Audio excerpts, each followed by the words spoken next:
Hello everyone and welcome to a new video on the channel. Before this video gets started, I'll just apologise if the lighting's a bit crappy in this video. It's kind of an impromptu idea I had late at night, well late-ish, so there's no natural light left, so I've got to just go off of my crappy light in my room, which I'm sure if you've watched any of my live streams you'll know it's awful.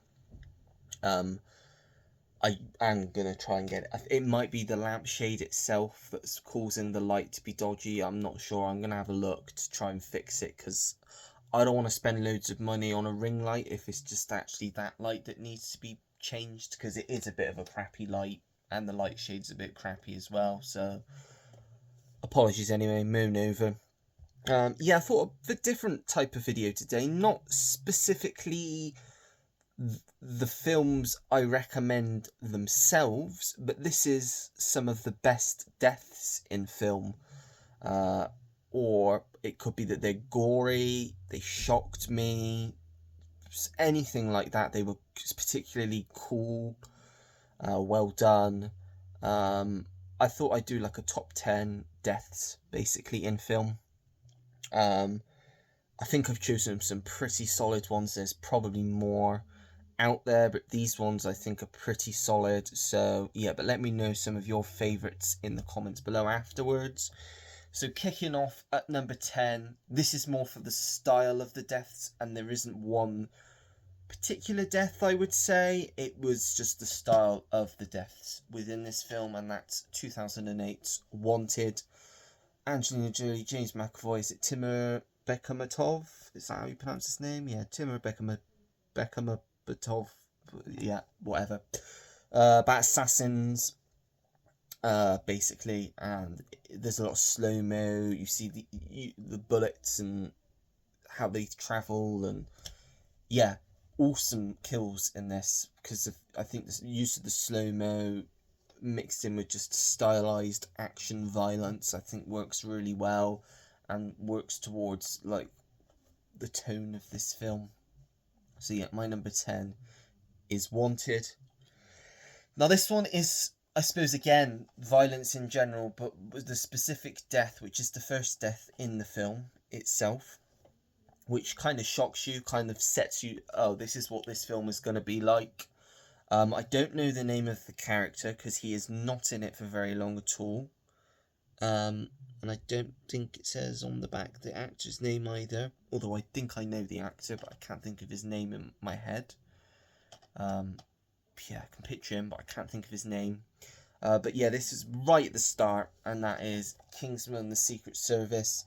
The agent at the start in the ski hut. I should probably say before I go any further, heavy spoilers for this video. So if I hold a film up and you've not seen it, skip, because there's probably going to be heavy spoilers. Wanted not so much because that's just general. But this one, I suppose, is spoilers before I go any further, because I almost did spoil something then. But some of these are really, especially this next one, really heavy spoilers if you've not seen the film, so skip if you haven't, because I don't want to spoil it. So yeah, I'll carry on now. Yeah, I don't, as I say, I don't know the character's name, but he's one of the lead agents in Kingsman in the ski hut, and what's her name, Sofia Boutella's character with the, like, I suppose sword type legs, slices him in straight down half in the middle, and he just flops. That kind of like, whoa, shocked me a bit, especially because I was, how old was I when this came out? 13, so probably one of the first really violent, gory action films I'd watched. But yes, an awesome, yeah, you can see her feet on there. But yes, awesome action film. I love all the Kingsman films, and yeah, that death of all of them in this film kind of stuck with me. And obviously the head popping at the end was quite that was played more for comedic effect, I think. But yeah, that's Kingsman: The Secret Service at number 9. Number 8, we have No Time to Die, and obviously I'm talking about the death of James Bond. Shocking more than anything else. It was a fitting ending for Daniel Craig's tenure as Bond. Some people really didn't like it, some people really liked it. I thought it was nice. I thought I liked the way they left it off, because they can now just completely not even reboot, because a reboot would be what they did after Pierce Brosnan with this. Remake, do it again, start fresh with Bond, completely from fresh, with the way they left this. And I think he went out well. I enjoyed this film on a whole. And yeah, just the fact that he sacrificed himself for the woman he loved and his daughter as well. It's his daughter as well, isn't it? Yeah. He knew he was going to die anyway. So he sacrificed himself with the nukes. And yeah, just very sad seeing this at the cinema, because you don't expect a character like James Bond to die, but when it happens, it does really hit you. So yeah, number 8 is No Time to Die. This one's very new, so I will say it's likely that if you may not have seen this. It's literally only just come out on physical as well. But anyway, I'll just hold it up. First, Gladiator 2. So if you've not seen Gladiator 2, definitely skip this. I'm going to say most of the deaths in this were quite impactful, because honestly, it doesn't say on the front, but when you see the poster, there's literally one name on that poster. One of the names on that poster's character survives, obviously being Paul Mescal, the lead cat. Everyone else named Connie Nielsen, Derek Jacobi, Joseph Quinn, Fred Hechinger, Pedro Pascal, Denzel, they all die at some point in this film. Sorry if you didn't skip, I'm very sorry, but I did say very big spoilers for this one. But the death in particular for this one that was is Denzel's character. What is it? Macrinus is his name. Was his name? I don't think it doesn't actually say. I'm sure his name was like Macrinus or something. Yeah, it doesn't say. But yeah, gets his arm chopped off whole, and basically just gets disemboweled. Yeah, gnarly stuff at the end. But yeah, Connie Nielsen's death I thought was a bit unnecessary. It just seemed a bit pointless to me personally. And Derek Jacobi as well. It just kind of seemed like, well, they didn't really need to do that to progress the story, because he was going to go after Denzel anyway, wasn't he? But yeah, and Pedro with all the arrows, Pedro's character, yeah. Brilliant film. I would say if you haven't checked it out, but if you're still here at this point, you'll have watched it, wouldn't you? It's a corker of a sequel. Really enjoyed this one. That's number 7. Number 6, another action film on this list, which just has an awesome death scene at the end, and that's Face Off. And obviously this is Castor Troy's death by harpoon, should we say. Although they're talking about doing like a reboot sequel. Adam Wingard's supposed to be doing it, with both of these characters returning, so maybe he didn't die, so maybe this doesn't count. But because it's not confirmed, he died to me in this film. I mean, a harpoon to the chest will do that to you. So yeah, but great death. Nicolas Cage played it brilliantly, and yeah, really great film, Face Off. Number 5, I don't know why I blanked then.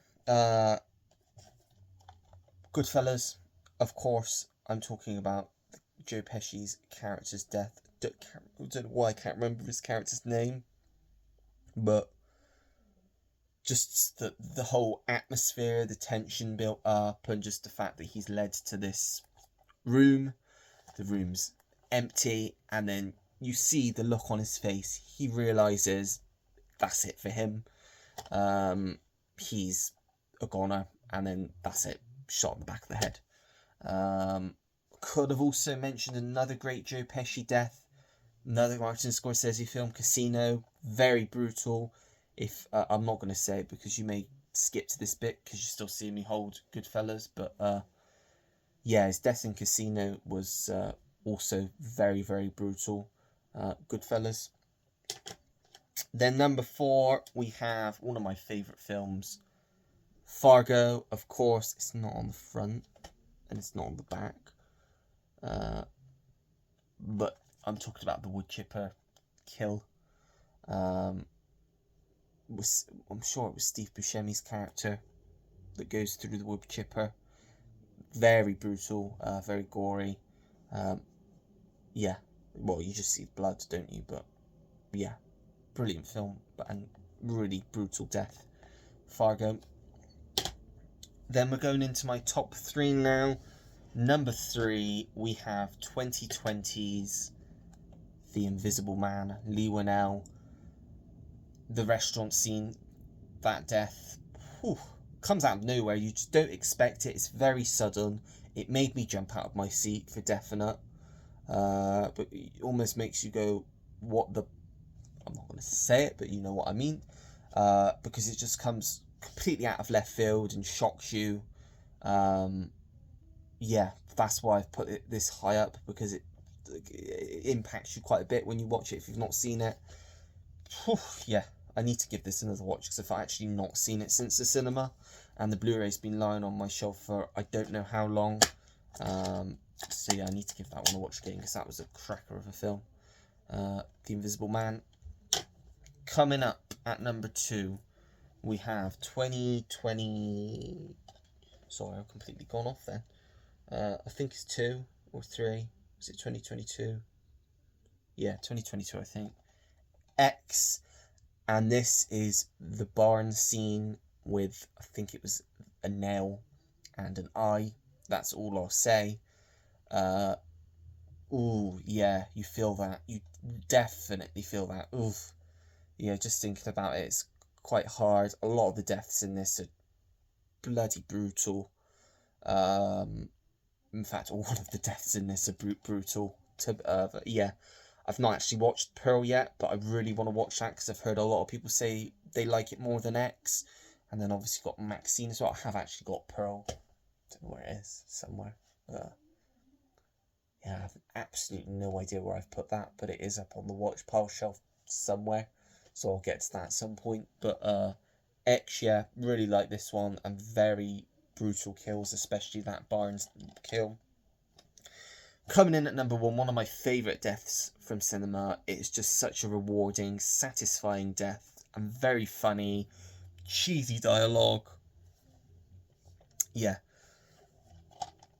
True Lies. Obviously, I'm talking about the rocket launcher scene at the end. What is it he says? Does he say, have a nice flight or something? Arnie says. And obviously, he literally is holding on to the rocket launcher and he sets it off. And it's, yeah, it's quite comical.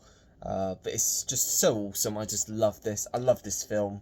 I'm so glad we've got this on 4K now. Because, yeah, I just love this film so much. When I changed the setup in my room, this was the first film that I watched. Going back a year ago now, I kind of changed my setup in my room and I put this one on, and yeah, I love this film. I really love this film, and that kill is just, yeah, it's just so rewarding because it just deserves it, and it's an awesome kill. So yeah, True Lies number 1 for me. So those are some top 10 deaths for me in film. Let me know what your list is down below. Are there any there that you would mention in your list as well? There's probably loads of films I've not seen that have really good deaths in them as well. There's probably some I've got on the shelves that I have seen that I just completely forgot about. But yeah, those are just excuse me, that came to mind, that I just thought, yeah, they leave you thinking afterwards one way or the other. So yeah, thought I'd ask something different, give it a go. But that is it for this video. If you like it, make sure to give it a thumbs up. Subscribe if you want to see more videos like this. Turn your notification bell on so you know when I have a new video uploaded to the channel. Comment down below anything and everything. As you know, I always take the time to get back to anyone that leaves me a comment because I really do appreciate it. And that is it. So until next time, everyone, take care. Goodbye.